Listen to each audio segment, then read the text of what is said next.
This episode is brought to you by the Deeper Christian Life Network. The Deeper Christian Life Network is an online network designed for mentoring and connection among those who want to deepen their spiritual walk. The network includes exclusive masterclasses that you can take at your own pace and much more. The masterclasses are conference messages based on themes and or letters in the New Testament that cannot be accessed anywhere else. The network opens up for registration periodically throughout the year. Go to thedeeperchristianlife.com and check out samples and join the wait list if you're interested.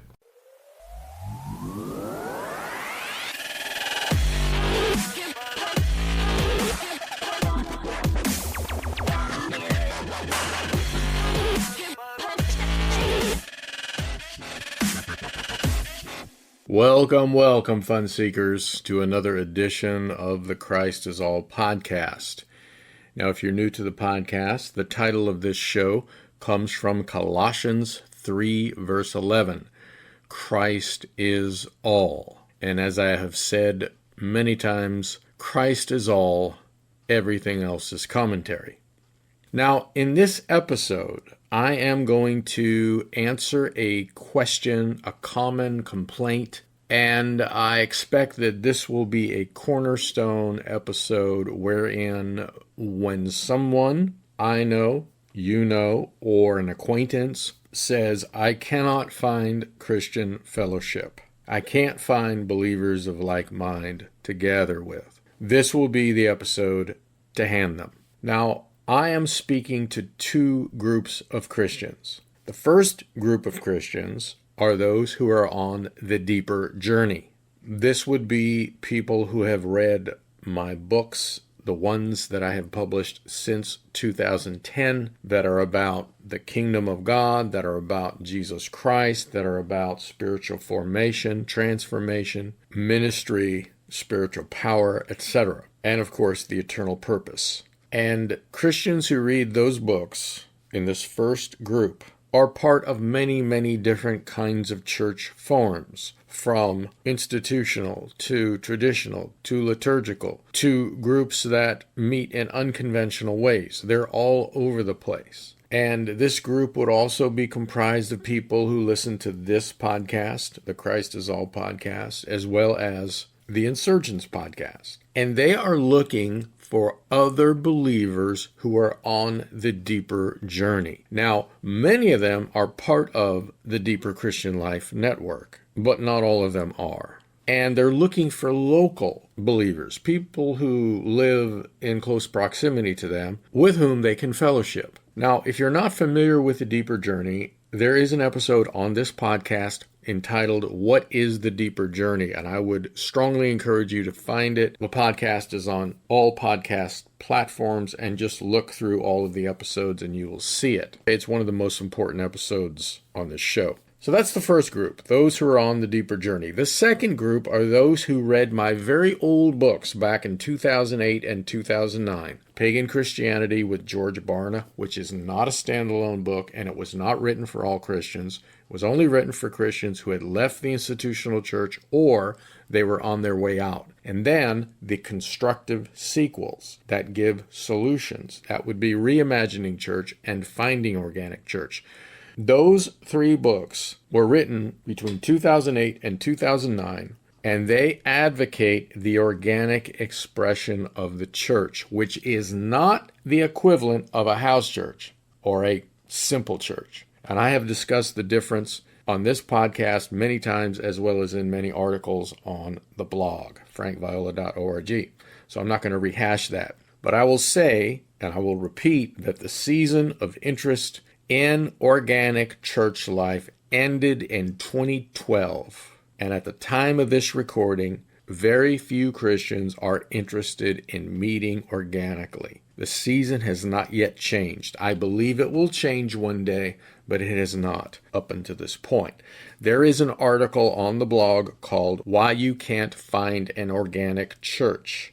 Just go to my blog and look at the articles section, or if you go to Podbean and look at the Christ is All podcast. You will see it in the show notes. I would also encourage you to listen to episode 185 of this podcast entitled Industrial Church and Discipleship. All right, now here is my advice for both groups, those who are on the deeper journey and those who are interested in organic church life. First, start a kingdom cell. What's a kingdom cell? Well, I wrote a book fairly recently entitled Insurgents Reclaiming the Gospel of the Kingdom. It is my most radical and most powerful book. Some have called it my signature work. If you have not read that book, I cannot stress enough to read it.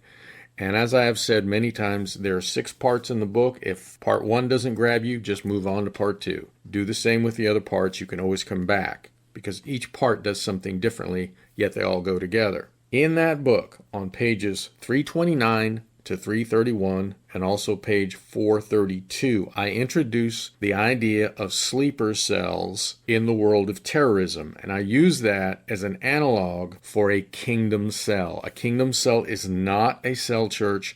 It is something completely different, and it only requires 2 people. That's you and another believer. Not your spouse, not your boyfriend, not your girlfriend. And I give a recipe for how to form a kingdom cell where you live. It's on the blog. It'll be in the show notes on the Podbean podcast app for this show. Or you can just go to the articles on the blog, frankviola.org, and type in the search window kingdom cell, and it will pop up. Now, if you cannot find a soul in your area where you live to meet with as a kingdom cell, here is a recipe. I've used this myself more than once over the years, so I have tested it first, as I do with anything I pass on to others. Get on Google and search every church near you in a 30-mile radius. Churches near me, for example. Copy and paste each one, and I mean all churches, evangelical, non-denominational, charismatic, Baptist, Pentecostal, Assemblies of God, Church of God, Nazarene, Church of Christ, Methodist, Presbyterian, CMA, Vineyard, etc. If you're someone who likes liturgical services, then add the Episcopal Church, Catholic, Anglican, Orthodox. All right, and here's what you do. Every weekend when you are in town, attend one church service from that list. Now, what I have done is I began with the churches that were closest to my house, and then I worked outward to those that were further away. And as you attend the service, you're doing a few things. One, you're taking notes. You're taking notes not on the sermon, okay, unless you want to, but you're taking notes on the highlights. And also, and this is critical, on if they have a weekday Bible study or home group. That's what you want to visit, all right? Those are the groups that you want to visit, okay? If you felt a good vibe from the service. Not that you loved it, not that you thought it was remarkable, but you concluded they weren't a cult, okay? But what you're doing in this exercise as you visit each church in a 30-mile radius, you're putting your finger on the pulse of what's happening spiritually in your local area. You're finding out what the Christians who live where you live are consuming, what they're getting excited about, or what's putting them to sleep, whichever. Now, I will say this to you, when I have done this, I did it a number of years ago, and I found one pastor out of dozens who had an amazing gift. This gentleman was so anointed. And by the way, that is very rare today, rarer than chicken molars, to have a pastor who can preach heaven down, his messages being anointed, powerful, insights that are uncommon. Very, very rare. Very, very rare today. And I'll give you a warning as well. If you've not attended an institutional church for a while, it is very common for the worship teams to now put their drummers in cages.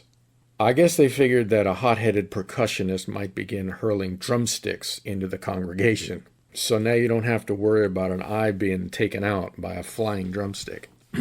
Anyway, make note of the different churches and their practices. What you will find as well is While you may not be able to abide the sermon, and I just say that based on my experience because most pastors are not gifted like the one I had mentioned, listen to the songs and write down some of the lyrics. If you hear a worship song or praise song that is just electrifying. Now that too has been rare in my experience, but I found one recently. I visited a church not too long ago, and there was one song out of their playlist, so to speak, that was just incredible. I'd never heard it before. And so I wrote down some of the lyrics, went on to Google, looked up those lyrics, and boom, the song came up. Fantastic song. Now, you may find in your journey of visiting these different churches, these different Bible studies, these different home groups, you may find one Christian that you connect with and become friends with and have significant fellowship with. And I am an exhibit of what I'm telling you because I have met two Christians over the years who were part of traditional types of churches that have been in my life, and they have become very good friends of mine. So, those are two recipes for finding fellowship where you live. The creation of a kingdom cell and the visitation of nearby churches with purpose.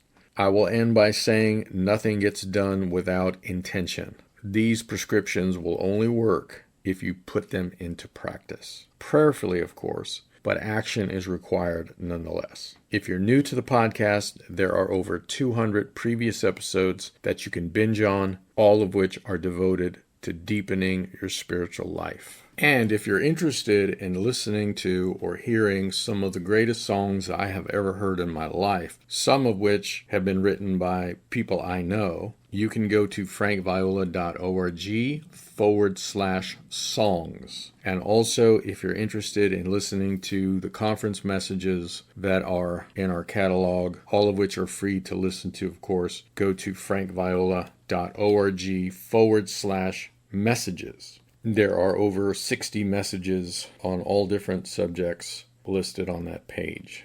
Until next time, God bless. Hey guys, this is a postscript just before you head out and we part ways. I've created a bundle of free resources. This would include my other podcasts, the YouTube channel, several free ebooks, free seminars, and other free resources. And you can find all of that at frankviola.com. And if you go to frankviola.com, you will see in the top menu a link that says free stuff. You just click on that and you will be taken to the free resources page. Also, a number of you have asked if you could donate to help defray the costs of the podcasts and also to express appreciation for the value that you've been receiving. You're under no obligation to donate. I don't ask for donations, but should you have it on your heart to do so, you can go to frankviola.us. That's frankviola.us, and that will take you to a donate page. There's 3 different options you can use to donate, all of them simple. Thank you very much, and God bless.